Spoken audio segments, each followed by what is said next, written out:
What's up, my Ninja Warriors? This is your Ninja Warrior 21 here, bringing you guys back for a replay. This is my DPL Week 4 match. And if you don't know what the DPL is, it's basically a team tour type of thing, where it's like where there's a certain amount of people who play certain tiers. Like there's like five Sun Moon OU slots, or like 4. No, I think it's like 4 Sun Moon OU slots, 1 ORAS slot, and then 2 DPP slots. Yeah. And I'm going to be playing, I've played Sun Moon OU every week. Maybe I'll play ORAS OU one week, I don't know. I'm definitely not playing DPP unless if I somehow manage to learn more about that tier in the next week or two, I don't know.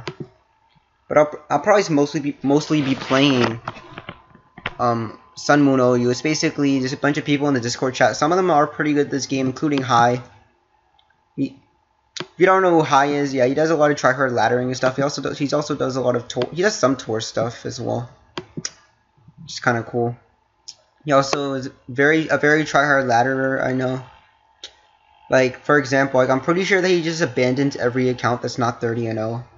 Nah, this guy's hardcore when it comes to laddering. Trust me. Nah, no one can compare to him when it comes to laddering. Literally no one. Trust me. Nah. Anyways, so looking at his team, I see a Charizard and I see a Zapdos, so obviously it has to be default Zapdos, so I had to keep that in mind. As well as probably T-Spikes, Toxapex, and looking at his team, he also had a lot of bulky stuff, so I didn't really expect many offensive sets.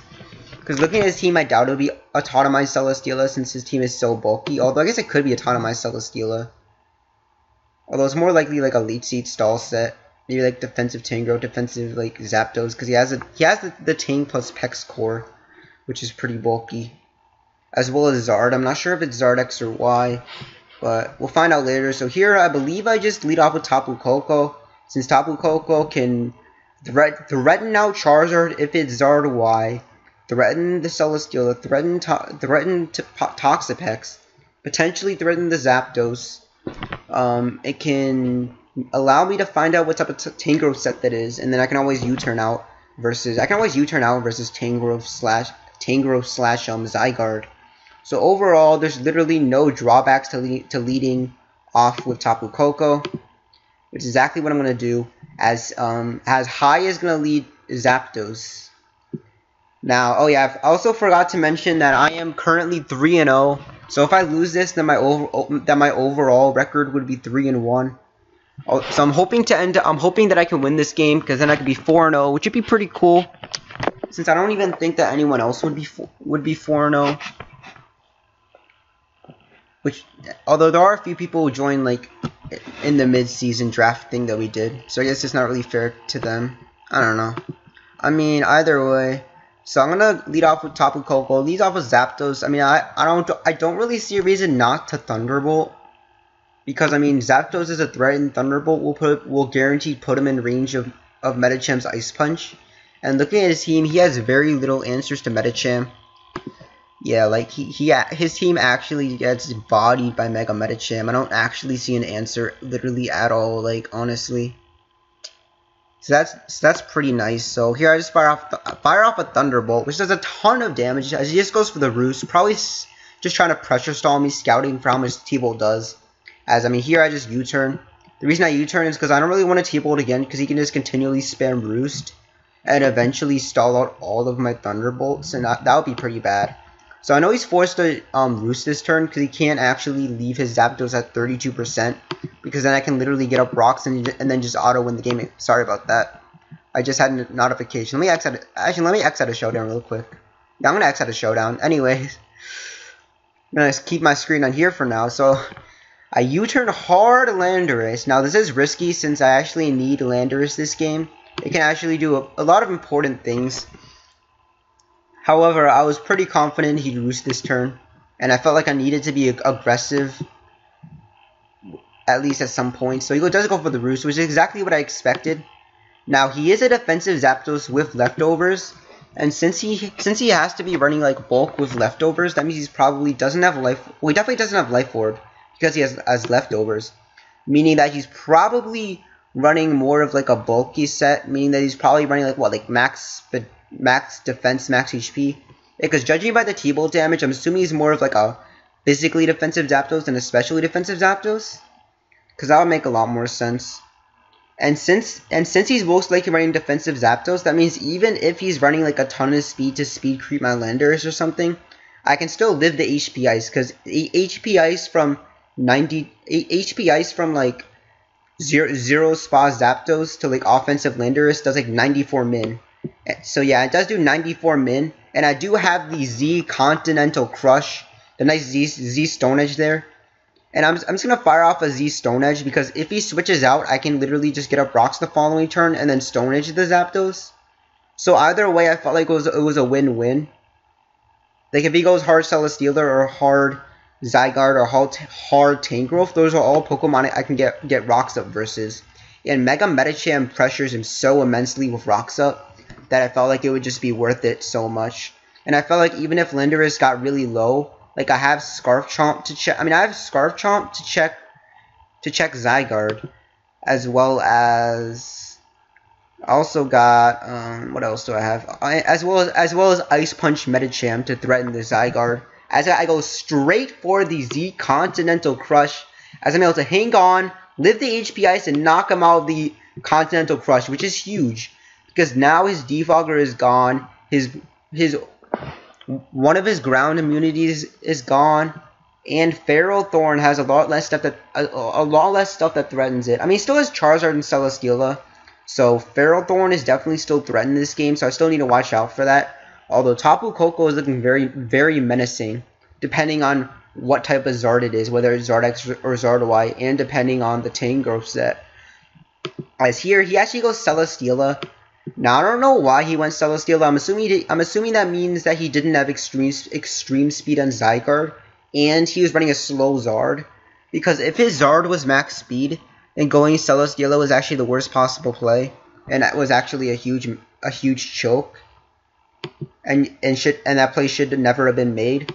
Because I'm pretty sure he should have at least expected fast rocks. Because even though I have Feral Thorn that can get up rocks and Garchomp, that you should always consider the fact that even though Landorus is Z move, it can still be rocks. Like you should always end up considering that.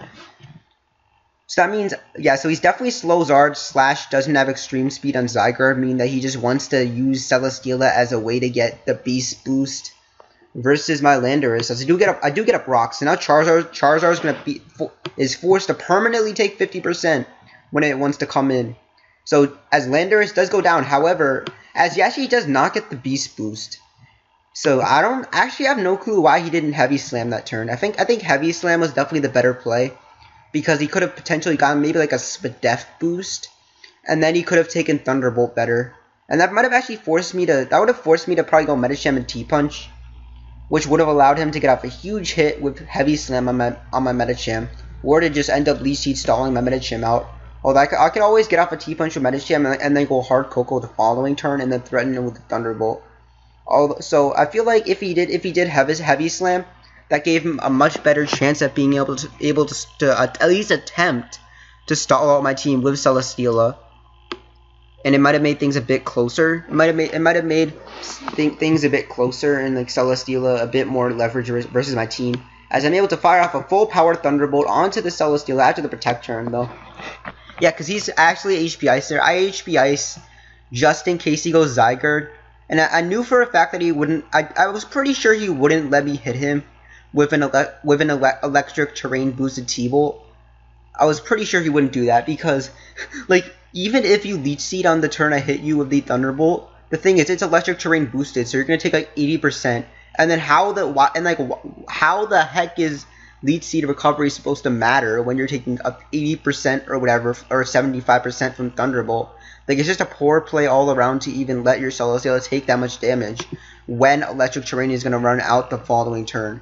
And you can then take the Thunderbolt better and then Leech Seed, unless if you have AV Tangrowth to switch into this turn, which is exactly what happens. Now here I do end up going for the Thunderbolt, because at this point I don't care if he stays in. I feel like he might be more comfortable staying in with that Electric Terrain gone, and with the leftovers plus Leech Seed shenanigans.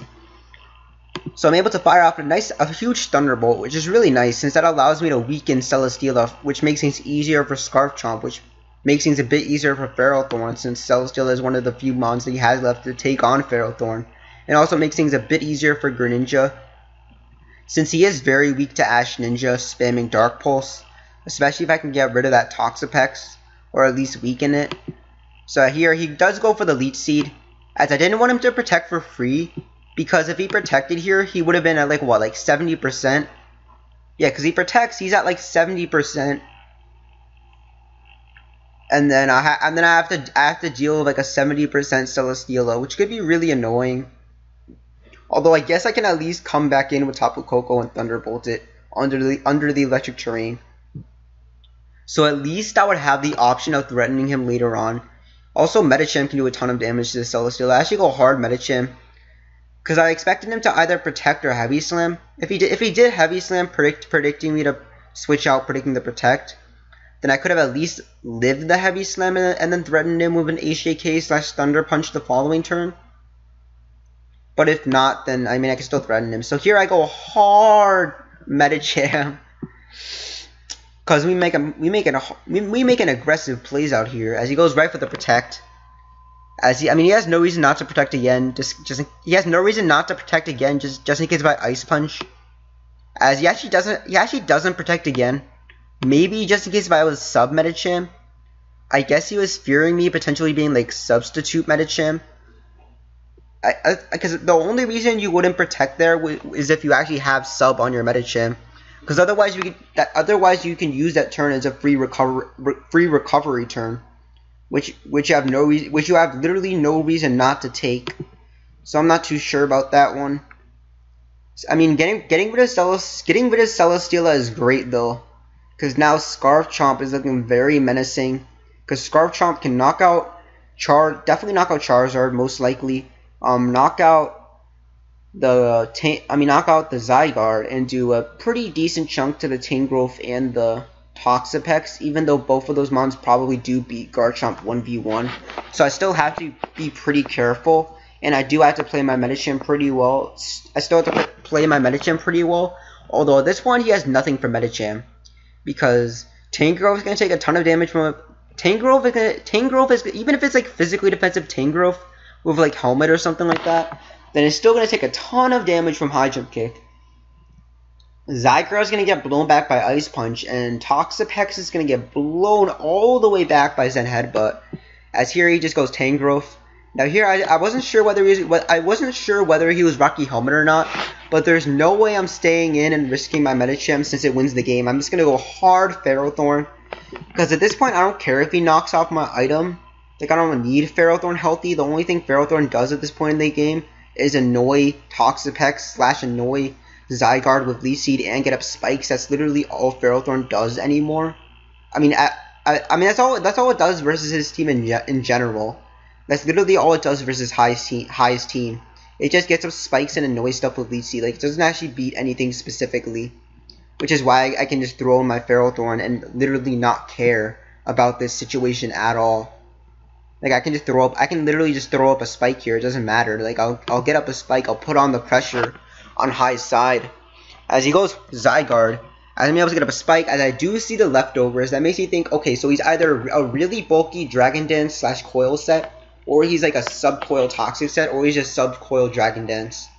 Either way, I don't want to stay in, because if he subs, then Gyro Ball probably doesn't break the sub. I also don't want to go hard Garchomp here, because, like, okay, like, if I go hard Garchomp, and he, like, predicts that and goes for, like, a Z Outrage, that could be really bad. Or if he, like, goes with the 1,000 arrows and ends up critting me, and then killing me with E-Speed or something like that. I just don't want to risk Garchomp, since Garchomp does so well versus him. I actually go hard Malwao. I mean, not Malwao, what the heck. I go hard Medicham, because, oh my god, sorry, guys. Okay, so... oh yeah, so I go hard Medicham, I believe, yeah. So I'm going to go hard Medicham as he subs. I mean, I figured hard Medicham here was fine. Like, I don't think I really lose much by making that play. Honestly, like, not at all. Because, like, okay, so he subs up, right?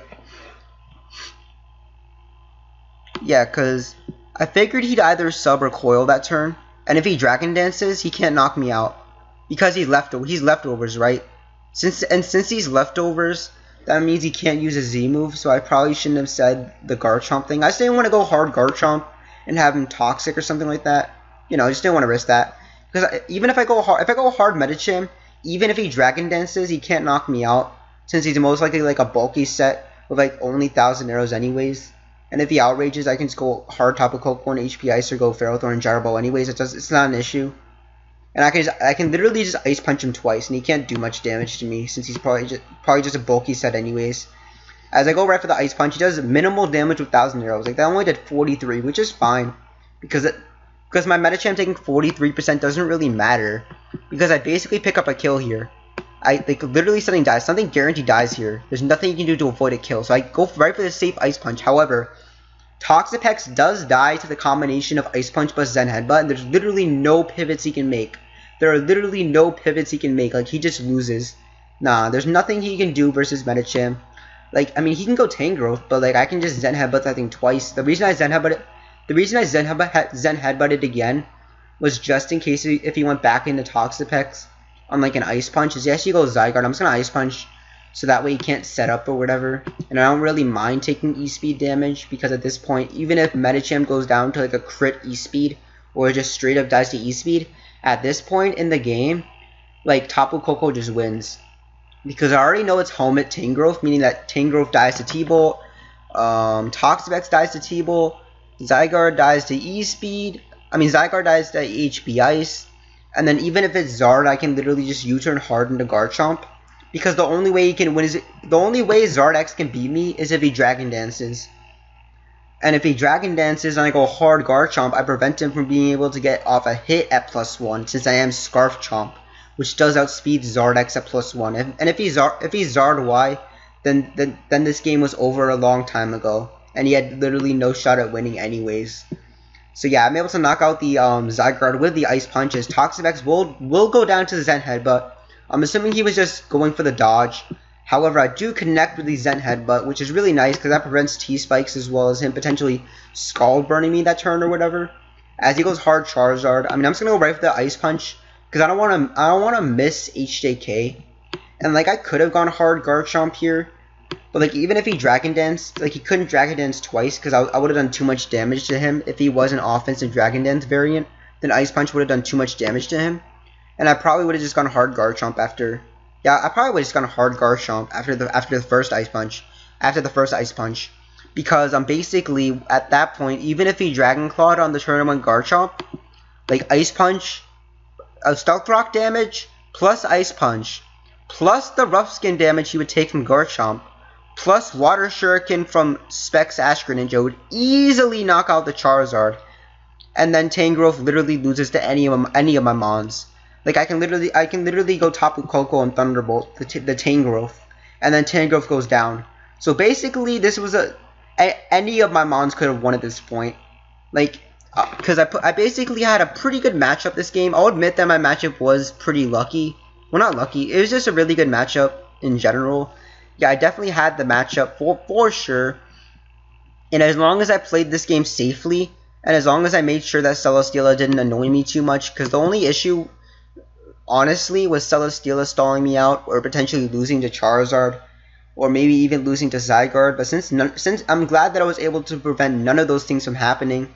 Fortunately, I was able to play around both of those Mons pretty well as he goes right for the Earthquake as he takes minimal damage from the Ice Punch, showing that he is a defensive Charizard, which means I can just knock him out with the next Ice Punch as he brings out his last Mon, which is the Tangrowth, which will go down to the Ice Punch, as it is going to be a double down due to the Rocky Helmet, as I am now 4-0, as I'm able to pick up a very dominant 4-0 victory versus High.